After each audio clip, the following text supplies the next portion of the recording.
O Lar Adventista. Capítulo 17. Obrigações mútuas. Responsabilidades individuais. As duas pessoas que unem seus interesses para a vida irão ter características distintas e responsabilidades individuais.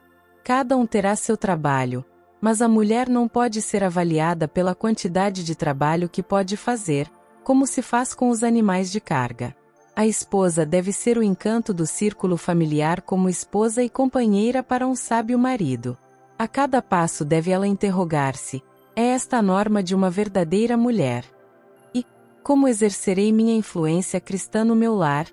O marido deve fazer que a esposa saiba que ele aprecia seu trabalho. A esposa deve respeitar o marido. O marido deve amar sua esposa e mostrar desvelo por ela, e unindo-se nos votos matrimoniais como um só ser, sua crença em Cristo deve fazer que sejam um com Ele. Que pode agradar mais a Deus do que ver os que assumem a relação matrimonial buscarem juntos aprender de Jesus a tornarem-se mais e mais imbuídos do seu Espírito? Tendes agora deveres por cumprir, que não tinhais antes de vosso casamento. Revesti-vos, pois, de entranhas de misericórdia, de benignidade, humildade, mansidão, longanimidade. Colossenses 3, verso 12. Andai em amor, como também Cristo vos amou. Efésios 5, verso 2. Vós, mulheres, sujeitai-vos a vossos maridos, como ao Senhor, porque o marido é a cabeça da mulher, como também Cristo é a cabeça da igreja. De sorte que, assim como a igreja está sujeita a Cristo, assim também as mulheres sejam em tudo sujeitas a seus maridos. Vós, maridos, amai vossas mulheres, como também Cristo amou a igreja, e a si mesmo se entregou por ela. Efésios 5, versos 22 a 25. Instruções de Deus a Eva. Referiram-se a Eva a tristeza e a dor que deveriam dali em diante ser o seu quinhão. E disse o Senhor: o teu desejo será para o teu marido, e ele te dominará. Gênesis 3, verso 16. Na criação Deus a fizera igual a Adão. Se houvessem eles permanecido obedientes a Deus, em harmonia com sua grande lei de amor, sempre estariam em harmonia um com o outro, mas o pecado trouxera a discórdia, e agora poderia manter-se a sua união e conservar-se a harmonia unicamente pela submissão por parte de um ou de outro. Eva fora a primeira a transgredir, e caíra em tentação afastando-se de seu companheiro, contrariamente à instrução divina. Foi a sua solicitação que Adão pecou, e agora foi posta sob a sujeição de seu marido. Se os princípios ordenados na lei de Deus tivessem sido acariciados pela raça decaída, esta sentença, se bem que proveniente dos resultados do pecado, ter-se-ia mostrado ser uma bênção para o gênero humano. Mas o abuso da supremacia assim dada ao homem tem tornado a sorte da mulher muito frequentemente bastante amargurada, fazendo de sua vida um fardo. Eva tinha sido perfeitamente feliz ao lado do esposo, em seu lar edênico, mas, semelhante às inquietas Evas modernas, lisonjeou-se com a esperança de entrar para uma esfera mais elevada do que aquela que Deus lhe designara. Tentando erguer-se acima de sua posição original, caiu muito abaixo da mesma. Idêntico resultado será alcançado por todas as que estão indispostas a assumir com bom ânimo os deveres da vida, de acordo com o plano de Deus. As esposas se submetem, os esposos amam. Não raro se faz a pergunta: não deve a esposa ter vontade própria? A Bíblia claramente afirma que o marido é a cabeça da família. Mulheres, sujeitai-vos a vosso marido. Efésios 5, verso 22. Se esta injunção terminasse aqui, poderiam dizer que a posição da esposa não é nada invejável. É uma posição difícil e árdua em muitos casos, e seria melhor que houvesse menos casamentos. Muitos maridos ficam nas palavras: mulheres, sujeitai-vos a vosso marido, mas leiamos a conclusão da mesma injunção: como ao Senhor. Efésios 5, verso 22. Deus pede que a esposa conserve o seu temor e a sua glória sempre diante de si. Total submissão só a nosso Senhor Jesus Cristo, que a comprou como propriedade sua, pelo infinito preço de sua vida. Deus lhe deu uma consciência, que ela não pode violar impunemente. Sua individualidade não pode ser submersa na do marido, pois ela é propriedade de Cristo. É um erro imaginar que com cega devoção deve ela fazer tudo exatamente como seu marido manda, quando ela sabe que em assim procedendo atrairia dano sobre o seu corpo e espírito, que foram resgatados da escravidão de Satanás.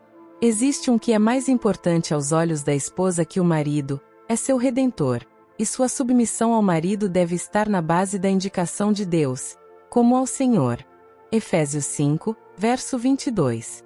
Quando os maridos exigem completa sujeição de suas esposas, declarando que a mulher não tem voz ativa ou vontade na família, mas deve mostrar inteira submissão, estão colocando suas esposas numa posição contrária à Escritura. Interpretando desta forma a Escritura, violam o desígnio do casamento. Esta interpretação é utilizada simplesmente para que possam exercer governo arbitrário, que não é sua prerrogativa. Mas lemos em continuação: Maridos, amai vossa mulher, como também Cristo amou a igreja e a si mesmo se entregou por ela. Efésios 5, verso 25. Por que devem os maridos se irritar contra suas esposas? Se o esposo lhe descobriu erros e abundância de faltas, irritação de espírito não remedia o mal. Sujeição da esposa depende da sujeição do marido a Cristo. O Senhor Jesus não tem sido corretamente representado em sua relação para com a igreja por muitos maridos na relação destes para com suas esposas, pois não preenchem o que o Senhor quer ensinar. Declaram eles que a esposa se lhes deve sujeitar em tudo.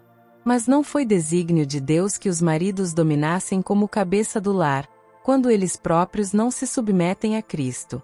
Devem eles estar sob o domínio de Cristo, para que possam representar a relação de Cristo para com sua igreja. Se o marido é grosseiro, rude, arrebatado, egoísta, ríspido e opressor, não diga jamais que o marido é a cabeça da esposa, e que ela deve em tudo ser-lhe sujeita, pois ele não é o Senhor, não é o marido no verdadeiro significado do termo. Devem os maridos estudar o padrão e procurar que significa, pelo símbolo representado em Efésios, a relação de Cristo para com a igreja. O marido deve ser como um salvador em sua família. Mantém-se ele em sua nobre varonilidade que Deus lhe deu, sempre procurando exaltar a esposa e os filhos? Cria em torno de si uma atmosfera pura e suave? Se não deseja cultivar tão assiduamente o amor de Jesus, tornando-o um princípio permanente em sua vida, como gostaria de firmar sua pretensão de autoridade? Que os maridos e pais estudem e procurem compreender as palavras de Cristo, não unilateralmente, fazendo ressaltar apenas a sujeição da esposa ao marido, mas estude à luz da cruz do Calvário o que respeita a sua própria posição no círculo da família. Maridos, amai vossa mulher, como também Cristo amou a igreja e a si mesmo se entregou por ela, para a santificar, purificando-a com a lavagem da água, pela palavra. Efésios 5, versos 25 e 26. Jesus se entregou para morrer na cruz a fim de que pela influência do Espírito Santo nos pudesse purificar do pecado e da poluição. Necessária a tolerância mútua. Precisamos ter o Espírito de Deus ou jamais teremos harmonia no lar. A esposa, se tem o Espírito de Cristo, terá cuidado de suas palavras, controlará seu espírito, será submissa, e não sentirá contudo que seja uma escrava, mas uma companheira de seu marido. Se o marido é servo de Deus, não procederá como o senhor de sua esposa, não será arbitrário e exator. Nunca é excessivo o zelo com que acariciamos as afeições do lar, pois se o Espírito do Senhor habita aí, o lar é um tipo do céu. Se um erra, o outro exercitará a tolerância cristã em vez de repelir com frieza. Nem o marido nem a esposa devem pensar em exercer governo arbitrário um sobre o outro. Não intentem impor um ao outro os seus desejos. Não é possível fazer isso e ao mesmo tempo reter o amor mútuo. Sede bondosos, pacientes, longânimos, corteses e cheios de consideração mútua. Pela graça de Deus podeis ter êxito em vos fazerdes mutuamente felizes, como prometestes no voto matrimonial. Cada um deve ceder de boa vontade. No casamento, os homens e mulheres algumas vezes se comportam como crianças indisciplinadas e perversas. O marido quer ter razão, a mulher por sua vez quer tê-la, e nenhum dos dois deseja ceder. Tal situação só pode levar a maior infelicidade. Tanto o marido como a mulher devem estar dispostos a abrir mão da opinião. Não há possibilidade de felicidade enquanto ambos persistirem em fazer como lhes apraz. A menos que homens e mulheres tenham aprendido de Cristo, sua mansidão e humildade, revelarão o espírito irrazoável e impulsivo muitas vezes manifestado pelas crianças. A vontade forte e indisciplinada procurará dominar. Tais pessoas deviam estudar as palavras de Paulo. Quando eu era menino, falava como menino, sentia como menino, discorria como menino. Mas, logo que cheguei a ser homem, acabei com as coisas de menino. 1 Coríntios 13, verso 11. Solução de dificuldades de família. É um problema difícil ajustar dificuldades de família, mesmo quando marido e mulher procuram razoável e justa solução para suas várias obrigações, se deixaram de submeter o coração a Deus. Como podem marido e mulher dividir os interesses da vida do lar e ainda manter uma firme e amorável união?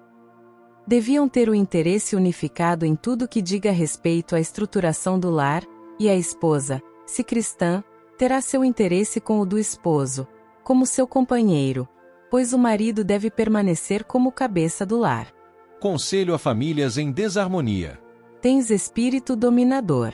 Quando tomas uma posição, não pesas bem a questão nem consideras qual pode ser o efeito de manter tua opinião de maneira independente, incluindo-a em tuas orações e conversação, quando sabes que tua esposa não tem a mesma opinião. Em vez de respeitar os sentimentos de tua esposa, evitando bondosamente, como faria um homem cortês, os assuntos que sabes serem controvertidos, persistes em te demorares em pontos objetáveis, e tens manifestado persistência em expressar tua opinião sem considerar as pessoas ao teu redor. Tens admitido que outros não têm o direito de ver as coisas diferentemente.